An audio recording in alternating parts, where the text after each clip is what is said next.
Sabi is an ancient Japanese concept that really emphasizes seeing the beauty in imperfections. So as an interior decor style, we really want to add materials and textures that are really natural so that they wear really well over time. For example, our pine wood floor everywhere in the house is very soft, and it's gonna have a lot of nicks and scratches and everything, which I must admit, we weren't really very happy at first when our dog scratched our floor the very first week that we had installed it. But then when we stepped back, we really appreciated the fact that our floor is going to be very unique. It's going to tell the story of our family and the time that we spent in the house. The issue is that we struggle with finding true Wabi Sabi materials on a budget in a new renovation. When renowned Wabi Sabi artists decorate an interior space, or exterior for that matter, they tend to research and fly in specific pieces. So for example, they might go to Norway to find a weathered barn door that is very old.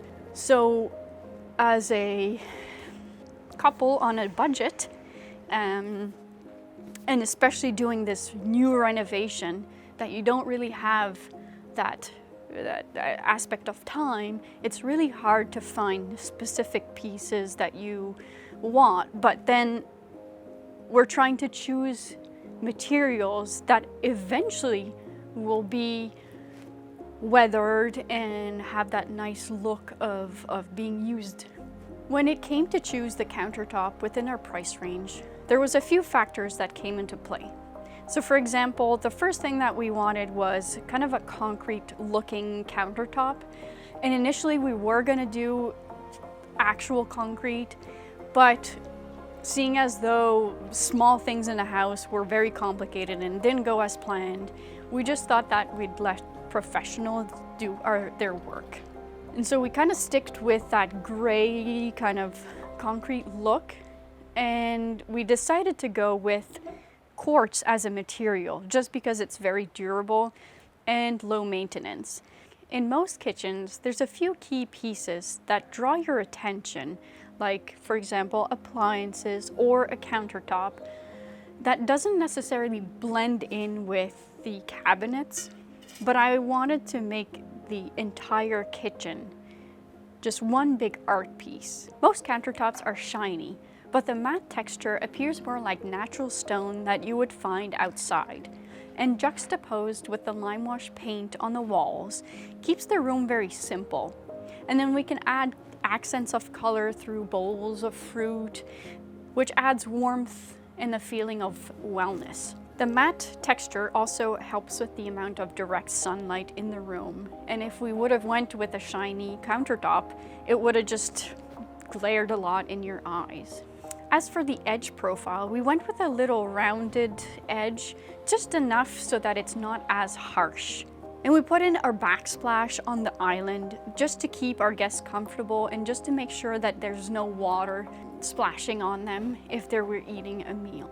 Another feature that I'm really in love with, and I'm so happy that we did it, is the waterfall on one of the edges of the countertops. Initially, I just put it in to hide the gap between the counter and the wall, but it kind of just ties everything together and really anchors the countertop to the wall. Speaking of anchoring the cabinets to the wall, I chose a thicker countertop for the peripheral cabinets for that reason. And then I chose a thinner countertop for the island just so that it demands less attention and it's very dainty.